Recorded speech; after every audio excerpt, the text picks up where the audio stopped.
it can be a little challenging. So it's either you may be happy sailing or sinking, depending upon the quality of the question. So how do you ask yourself stronger questions? When you start directing your subconscious mind to heal, to bless, toward gratitude, toward elevation, and looking at how a new strategy of possibility, that is how you will develop a new strategy out of any crappy circumstance that you're in. So I love that. Remember that your subconscious mind can also not take a joke. It takes you at your word. So just be aware of that. The Power of Your Subconscious Mind is one of the best books that you can grab on subconscious mind. So here's how what and how questions really work. So instead of why do I always do that, you could change that to a what or a how question. So what and how questions could be, what triggers me to do that? So now you're able to assess the triggers. Now you're able to assess the things so that maybe next time you could not do that thing that you always do. How could I do that differently? That's future pacing, to seeing a different way that you could see how you could do something differently. What if I didn't do that?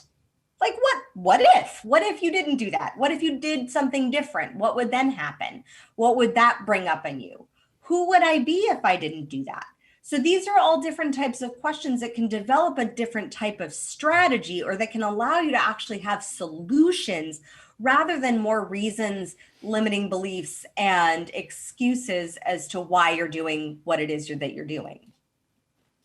And let me know if this is resonating, or if you have any questions on this, please, in the chat box, if these questions are helpful.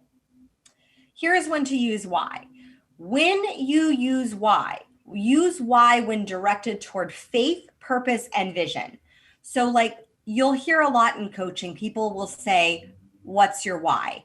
And so the why, the why of why you do, okay, Jen B says this is fantastic. Jenna Logan says loving this. Amy says so helpful, cool, awesome. The why is when you can use that from a place of purpose and vision. So like, why is it that you want to be an excellent coach? Why is it that you want to double your impact in this next year? Why do you want to double your income? Because that's going to give you more support and more evidence. And if you're not seeing the evidence that is strong enough, you can always ask yourself, okay, what else do I need to add on to make this why more powerful for what I'm going for? Like Simon Sinek says, start with why.